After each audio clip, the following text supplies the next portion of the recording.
Well, guys, I didn't see this coming, honestly.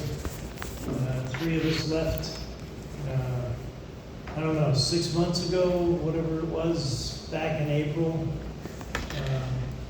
Left a church left a men's retreat up in Georgia. And we left on fire to bring this program that we found up there, something that they had found somewhere else.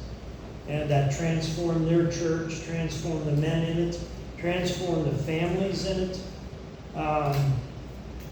We left up there kind of excited, confused and excited. And honestly, didn't see this coming. We didn't see this. I didn't see us in this spot here. I didn't know if there's going to be any more than the three of us going through this.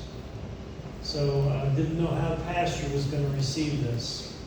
And what I will tell you is God has been in this from that moment and hasn't departed it. There's been nothing but open doors. I came here and spoke to Pastor Arlen at that table, and his wife Lana, and I hadn't seen him for quite some time. I was feeling quite guilty about that. I used to come out here, not regularly, but I came out.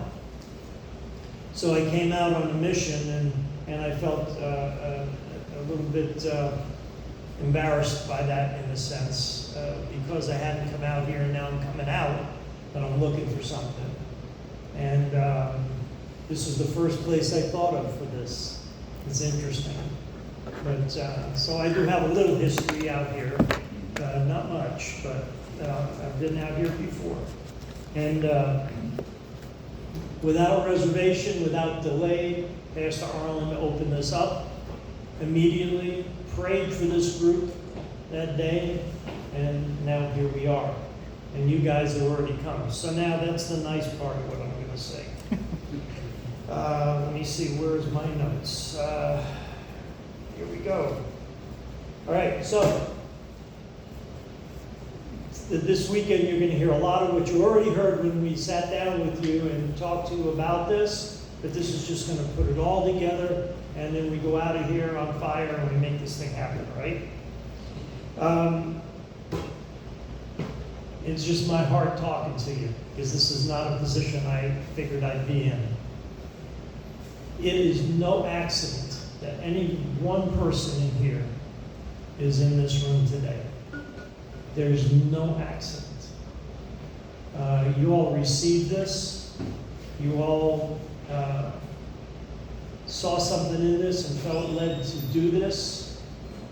And it's no accident.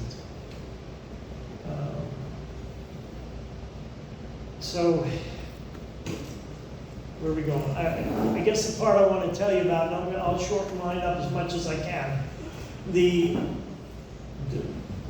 What I want you to carry with you and think about is the far-reaching effects of this. We're here, we're going to get something out of this for ourselves, but this is gone. This is the vision for this in my eyes, and I think in many eyes, is where can this go and where will this go?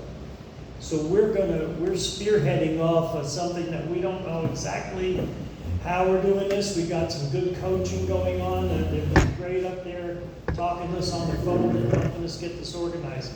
But this is still new waters for us, but it's God led, so it's got to go right. The reach that this could have is going to reach down into your families. It's going to reach down into your kids. It's going to reach down into people in the church that know we're doing this. Believe me, everybody knows we're doing this. Olivia made sure of that. So everybody knows we're doing this. And so there's eyes on us. And I see a day, this is not going to be in this campus, it's going to be in all our campuses. I see a day when this is going to go beyond the walls of our church.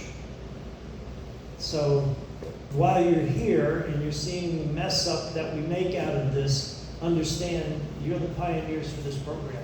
Each one of you is a minister for this program and will be. And it's what you do with it and how faithfully we follow it. And there's going to be days when we're not going to feel like that, but that's what we got each other for. It's going to be a personal transformation. It's going to be a church transformation.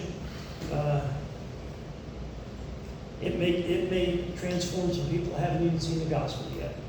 So tonight at the campfire, we're going to have an opportunity. And I say that because you don't have to take the opportunity. We're going to have an opportunity to make a covenant. We're going to make a covenant with each other. I'll cover it at the campfire. Tell you just what that is. But all through the Bible, there's covenants.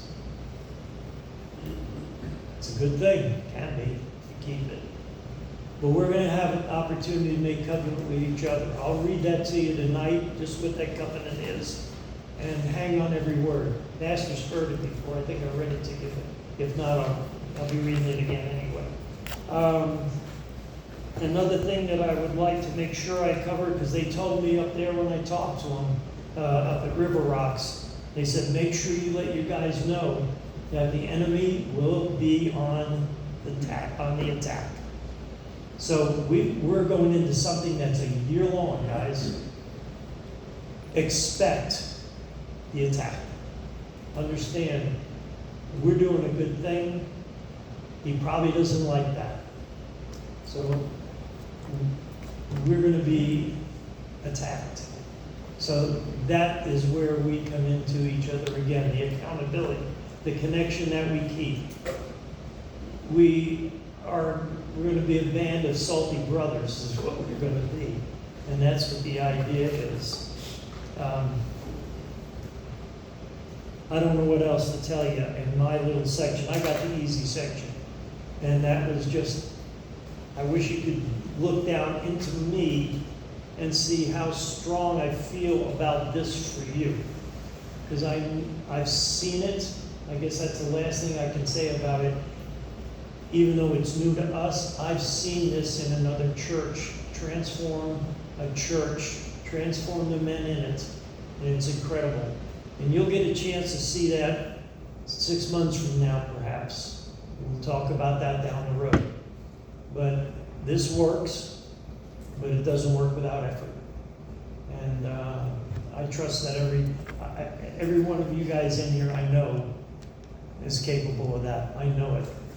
And so I appreciate you all being here. I absolutely so much appreciate what you've done for us and given us this facility. I couldn't have thought of a better one. So minus the mountains, we got it all. So if you need potty breaks, you take them. But this is Saju's. We're there. This is Saju's time to shine. And any questions? Don. We're ahead of schedule. So can you tell us, like, how'd Are you meet we? him? How'd you meet him? Like, Oh, how'd you I'd get love to connected? tell you that. How are we ahead? Yeah, I've it's never 7:49. Not that much. Take it My thing easy. says that he's supposed to go on at 8 We're o'clock. doing this. You gotta stretch the 15. We're not there yet. Okay. See this? All right. This is all. Gosh. All my life has been God. I just didn't know Gordon, sorry. it. Please. If you also want to talk about, I know we talked about that during the introduction, but talk about how that church started this program. If you want to get into that. I can hit that really briefly. Yeah. But let me do this part. My daughter went to Hollywood Christian. She went there. That was a career school for her. She went there in pre-K, got out, and she did very well in that school. One of her teachers was a music teacher who she adored, and I did too, whenever we'd go there, because you haven't had a chance to meet Lana, Pastor Arlen's wife, but when you see her face, you'll light up with it too, because her face just lights up the room. And So somewhere along the line, many years after the fact, I ran into Lana, I guess it was. I ran into both of you. This is a little foggy, guys. You gotta remember. Was it at the jam? Huh? Was it at one of the jams? It might have been, it probably was. We used to do gospel jams out here. Rob's been out here for that. So, you know, our facsimile of music. So, but we had some professionals out here too that turned professional. We had some good players, then they had people like me. So, but in any case, that's where I ran into them again, and I remembered Lana right away. And then I had met Pastor Arlen back in there, but Lana was the one that I remembered so well from there. They And always plus- remember the music teacher, right? Yeah, and we have a mutual friend who was a pastor, Pastor Bud, Bud McCord, that was very dear to me too, who was so much like Pastor Arlen, and that's a compliment to both of them, really. So that's how I met them, and then they talked about this, so I would make monthly runs out here and sit in on a service, which was started in their native language, which was always interesting, and then sit through the service, and then they'd end in that too. Met a few of the folks. I was out here long enough where some of them would talk to me, so that must have been here enough. But If you'd like to ever come out, we eat every first Sunday. yes. Every first Sunday. We're going to eat this Sunday. And then we were out here for, because you'd be amazed at the people that come in here to perform in the little church. And you guys got to go into the church at least before you leave here and see it. It's always open, I think, but take a look at that. It's what you'd want for a country church. It's just that picture of, this is cool, this is a church. I just love it. So, but in any case, they pull in people like the Kingsmen are coming next month, and I They'll think be it's here next month, first Sunday, December. in December. Kingsman will be here. So they pull in some crazy names just that come in, and sometimes there were 15, 20 people in there that they performed for a couple of times. So it's crazy. It's great. What was the other question? Oh, River Rocks. We went to a men's retreat. I've been going to River Rocks for a long time. Whenever I go to see my daughter, and I got to know them back when they were in a warehouse doing setups like you guys do, like we all do.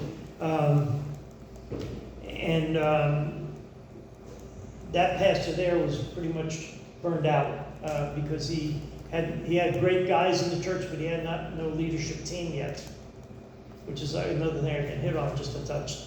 But in any case,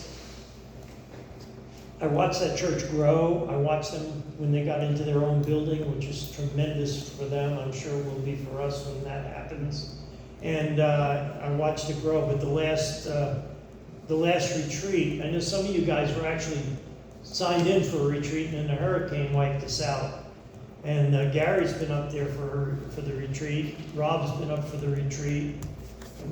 Different one than the last one that we went to. And Mike and Saj and I were up on the last retreat there, but the transformation was so powerful and so palatable.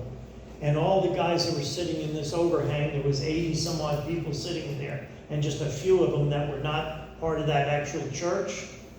And the pastor that started SALT from out in Alaska was there speaking, and then Pastor Jeff got up and said, "How many of you guys have been through SALT?" And all the hands, except for guys that are not from up there, went up in the air. How many of you guys have been through twice? How many of you guys have been through 3 times? And there was still hands. And that's, I think, when it clicked, because we weren't even together, and it clicked. This is what did this. And I had always felt up there was something about that church that I felt I wanted to bring down here. And now it's identified. So that's enough of that. If you guys are still awake, Saj, All right. Take a break. and you got your handout thing.